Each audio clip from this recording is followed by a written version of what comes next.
Perkebunan kelapa sawit. Kelapa sawit adalah salah satu hasil perkebunan terbesar di Indonesia. Kelapa sawit ini banyak diekspor ke luar negeri, bukan diekspor ke ruang angkasa. Kelapa sawit ini banyak terdapat di Pulau Sumatera, Pulau Kalimantan, Pulau Sulawesi, dan juga Pulau Papua. Bahkan di Pulau Jawa ada juga perkebunan kelapa sawit. Yang jelas, semua pulau besar yang ada di Indonesia banyak terdapat perkebunan kelapa sawit, khususnya di Pulau Sumatera dan Pulau Kalimantan. Kelapa sawit ini tumbuhnya di dalam tanah, guys, bukan di dalam laut. Kalau pohon kelapa sawit ini tumbuh di dalam laut, waduh, ini adalah suatu keajaiban, guys, ya. Jadi kelapa sawit itu tumbuhnya tentunya di dalam tanah, ya. Jadi kelapa sawit ini ya sangat pantas ditanam di wilayah tropis dengan suhu optimal 28 hingga 32 derajat Celcius sepanjang tahun tentunya. Jadi komponen iklim sangat berpengaruh terhadap pertumbuhan kelapa sawit ini, guys, ya, seperti curah hujan, kemudian suhu udara dan kelembapan udara. Cara menanam sawit itu memang mudah, tapi bagi yang tidak ada keinginan menanam sawit itu terasa sulit. Menanam sawit itu biasanya dibibitkan dulu di dalam polybag, ya. Jadi ada dua tahap dalam pembibitan ini, ya, di dalam pembibitan di dalam polybag. Polybag ukuran 15 x 25 cm, ya. Sebelumnya polybag itu terlebih dahulu diisi dengan tanah, guys, ya. Kemudian tanah yang di atas diayak sekitar 1,5 atau 2 kg, ya, sampai 2 kg. Jadi kita harus rajinlah merawat pembibitan ini, guys, supaya cepat tumbuh, ya. Jadi ketambah sawit atau bibit sawit itu, ya, yang ada dalam polybag itu kita tadi mesti rajin yang merawatnya. Jadi itu kalau sudah usianya 3-4 bulan, ini kita pindahkan kembali nih, guys, ke polybag selanjutnya yang ukurannya 40 x 50 cm, ya. Jadi sebelum bibit sawit itu dipindahkan, tanah pada polybag disiram dulu, ya, terlebih dahulu. Nah, jadi bisa menggunakan pakai tutup botol pok NASA, ya. Kemudian ya dipupuk lah, guys, ya, tanahnya itu yang berisi benih yang berisi pohon sawit, ya, yang sudah tumbuh lah pohonnya tentunya. Jadi kalau sudah pohon kelapa sawit ini sudah tinggi, sudah mencapai ketinggiannya sekitar 2 meter, ini sudah bisa lah ini dipindahkan ke dalam tanah, ya. Jadi pembibitan kelapa sawit itu membutuhkan sekitar 5-6 bulan, ya, tidak sampai setahun pembibitannya. Jadi untung saja lah kelapa sawit ini dibibitkan tidak sampai 10 tahun, apalagi sampai 100 tahun. Kalau sampai dibibitkan 100 tahun, waduh, pasti orang tidak akan mau menanam kelapa sawit sebab terlalu lama, guys. Untung saja lah hitungan bulan, tidak nyampe setahun, ya. Setelah pembibitan itu sudah tinggi, sudah mencapai hampir 2 meter, selanjutnya kelapa sawit itu sudah bisa dipindahkan langsung dalam tanah, bukan ditanam di dalam kuburan, guys, tapi di dalam tanah. Area perkebunan sawit ini membutuhkan tanah yang luas ini, ya. Ukurannya tentu saja sampai ukuran hektar ini, ya, tidak ukuran sentimeter. Biasanya kalau sawit 1 hektar itu ditanam bisa mencapai 120 batang. Kalau 100 hektar bisa mencapai 12.000 batang pohon sawit. Waduh, banyak juga ya guys. Kalau punya sawit sampai 10 hektar, ini sudah menyenangkan ini guys tentunya. Apalagi sampai 1000 hektar. Kalau Anda punya 1000 hektar kelapa sawit, mungkin Anda tidak mau lagi bekerja yang lain-lain, hanya fokus di perkebunan kelapa sawit. Bahkan Anda mempekerjakan orang untuk merawat dan memanen hasil kelapa sawit itu.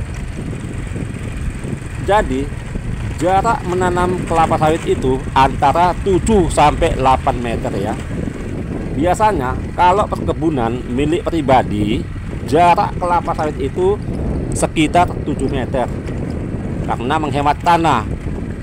Tetapi kalau di perkebunan PT maupun PTPN berjarak sekitar 8 meter ya. Jaraknya memang jauh, tapi tidak sampai sejauh 1 kilometer. Maklumlah pohon sawit itu pohonnya besar ya, dan jarak jauh. Bukan seperti menanam jagung yang jaraknya sangat rapat. Jadi menanam sawit itu ke tanah, tentu saja terlebih dahulu tanahnya dilubangi guys ya. Melubanginya tentu saja pakai cangkul, bukan pakai tangan, apalagi pakai kaki. Jadi pakai cangkul. Dalamnya sekitar 40 sampai 50 cm ya. Bukan sampai 100 cm, apalagi sampai 1 meter. Sawit yang ditanam dalam tanah ya, polybagnya itu dibuka guys, supaya kelapa sawitnya itu cepat berkembang. Jadi sebelum dimasukkan ke dalam tanah, terlebih dahulu ditaburi dolomit atau pupuk organik ya. Jadi dolomit ini mengandung kalsium dan juga magnesium. Sebelum sawit itu dimasuk ke dalam tanah, terlebih dahulu tanah itu ya tadi ditaburi oleh dolomit dan juga pupuk ya, untuk menyuburkan tanah dan juga pohon kelapa sawit itu. Setelah dipupuk, barulah ditimbun dengan tanah. Jangan ditimbun pakai batu, apalagi pakai semen. Kalau ditimbun pakai batu dan disemen, niscaya kelapa sawit itu tidak akan tumbuh. Jadi harus ditimbun pakai tanah. Sawit yang sudah berusia 3,5 tahun itu sudah berbuah pasir itu guys. Bahkan ada yang masih berusia 4 tahun sudah dipanen. Agar kelapa sawit itu tumbuh dengan subur, harus dipupuk ya, minimal 1 tahun 2 kali agar menghasilkan buah yang banyak ya, buah yang bagus. Jadi pupuk kelapa sawit itu tentu saja pupuk NPK 12. Usia kelapa sawit tergolong lama itu guys. Ada yang usianya 20 tahun, ada yang 25 tahun, bahkan ada yang sampai usia kelapa sawit itu 30 tahun. Bayangkan saja, selama 25 tahun kita menikmati hasil sawit itu sudah sangat menyenangkan. Jadi sawit itu biasanya dipanen 2 minggu sekali ya. Biasanya 1 tandan buah sawit itu bisa mencapai 20 kilo. Ada yang 25 kilo, bahkan ada yang lebih dari 50 kilo. Bayangkan saja, 1 tandan kita buat 25 kg. Kalau sawit itu kita panen sampai 1000 tandan ya. Wah, ini sudah sangat banyak ini guys. Kita hitung sajalah, 1000 tandan dikali 25 kilo sama dengan 25.000 kilo. Harga sawit saat ini 2.400 ya. Jadi kita totalkan menghitung 25.000 dikali 2.400 sama dengan 60 juta. Sekali panen 60 juta. Wah, tentu ini sudah menyenangkan ini guys. Ya, bisa jalan-jalan ini ke Pulau Bali.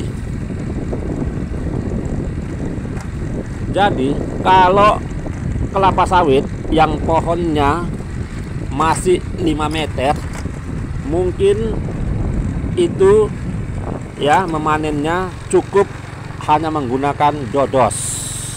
Tapi kalau sawit yang sudah mencapai ukuran 10 meter bahkan lebih, ya tidak lagi menggunakan dodos, apalagi menggunakan golok, tetapi menggunakan enggrek ya. Enggrek ini tentunya ujungnya itu dibuat sabit ya, bukan bulan sabit tetapi sabit. Tentu saja sabitnya ini tajam ya, jangan sabit yang tumpul. Kalau sabit yang tumpul tentu saja tidak bisa mengambil buah sawit itu guys. Jadi harus sabit yang tajam lah tentunya. Gagangnya ini ya harus besi yang kosong, jangan besi yang padat. Kalau besi yang padat akan terasa berat itu dan tidak mampu untuk ya mengangkat enggrek itu. Jangan pula lah menggunakan bambu, nanti bambu itu bisa patah. Tapi besi panjang yang kosong. Cara menggunakan enggrek itu tentu saja gagang besi yang kita pegang, jangan pula sabitnya yang kita pegang dan bawahnya kita buat mengambil sawit itu. Jadi kalau begitu caranya, itu ada hal yang salah guys. Itu tidak akan terjatuh buahnya ya, sebab ujungnya tidak ada sabit. Malah yang kita pegang di bawah justru sabitnya ya, buahnya tidak jatuh, yang ada tangan kita terluka karena memegang sabit yang tajam. Jadi pastikan sabitnya yang di atas, jadi gagangnya yang kita pegang. Jadi enggrek ini bukan hanya mengambil buahnya saja guys ya, tetapi juga memotong pelepah atau daun kelapa sawit ya, tapi jangan sampai digunduli ya. Jadi hanya sebagian beberapa pelepah sajalah yang dipotong ya.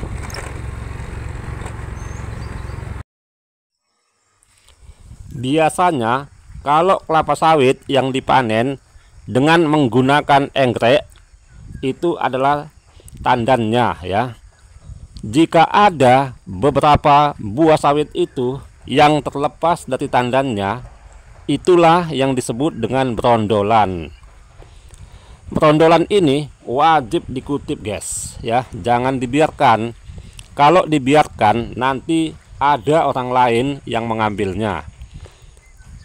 Bahkan berondolan itu bisa mencapai 25 sampai 50 kilo ya. Jadi berondolan itu harus dikutip kalau kita memanen buah kelapa sawit ya. Jadi kelapa sawit ini agar buahnya banyak tentunya harus dipupuk ya, dirawat dengan baik, membersihkan rumput di sekitarnya. Kelapa sawit ini banyak sekali fungsinya guys ya, mulai buahnya, dari buahnya, batangnya, bahkan daunnya juga ya. Tetapi yang paling utama tentu saja buahnya ya, sebab buahnya ini bisa diolah menjadi minyak goreng atau minyak makan ya, bisa juga membuat sabun dan membuat mentega,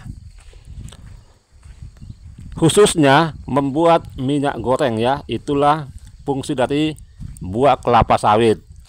Jadi kalau membuat minyak goreng ini, kelapa sawit itu harus diolah dulu agar menjadi minyak mentah ya, atau CPO, crude palm oil, atau minyak mentah. Jadi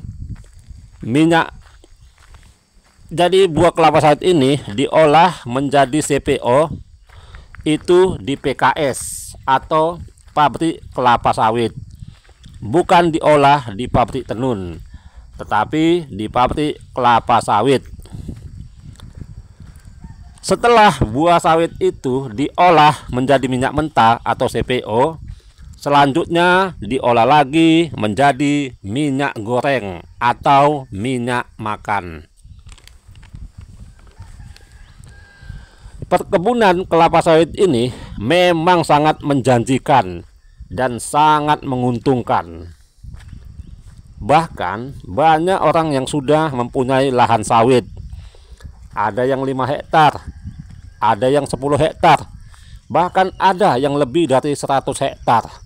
Wah, kalau ada perkebunan kelapa sawitnya sebanyak 100 hektar, wah ini bisa disebut orang kaya guys, karena sekali panen dia bisa mencapai ratusan juta bahkan miliaran. Tenang-tenang saja di rumah tanpa diperintah oleh orang, dia bisa menghasilkan 2 minggu mendapatkan uang yang banyak guys ya. Yang jelas sekali panen bisa beli mobil. Apa saja yang dia mau bisa diwujudkan. Mau jalan-jalan pun dia boleh. Mau jalan-jalan keliling Indonesia boleh. Bahkan kalau mau keliling dunia juga boleh guys. Asalkan jangan keliling lapangan sepak bola. Jadi perkebunan kelapa sawit itu banyak menghasilkan duit. Dengan memperoleh duit yang banyak, apapun yang diinginkan bisa saja. Tapi kalau menginginkan sesuatu harus hal-hal yang positif. Jangan menginginkan hal-hal yang tak diinginkan. Seperti mau kawin lagi. Wah, itu janganlah guys. Apalagi kalau sudah punya bini. Hal itu janganlah dilakukan. Tetapi perbuatlah hal-hal yang positif, hal-hal yang baik ya dengan hasil perkebunan kelapa sawitmu itu, seperti memberi sumbangan untuk rumah ibadah, membantu fakir miskin, memberi uang pada pengemis, dan rajinlah bersedekah. Bermurah hatilah pada orang yang tidak punya. Kalau kamu jadi orang yang dermawan, niscaya Tuhan akan memberikan rezeki yang berlimpah-limpah padamu, dan Tuhan akan memberkati usahamu di bidang perkebunan kelapa sawit.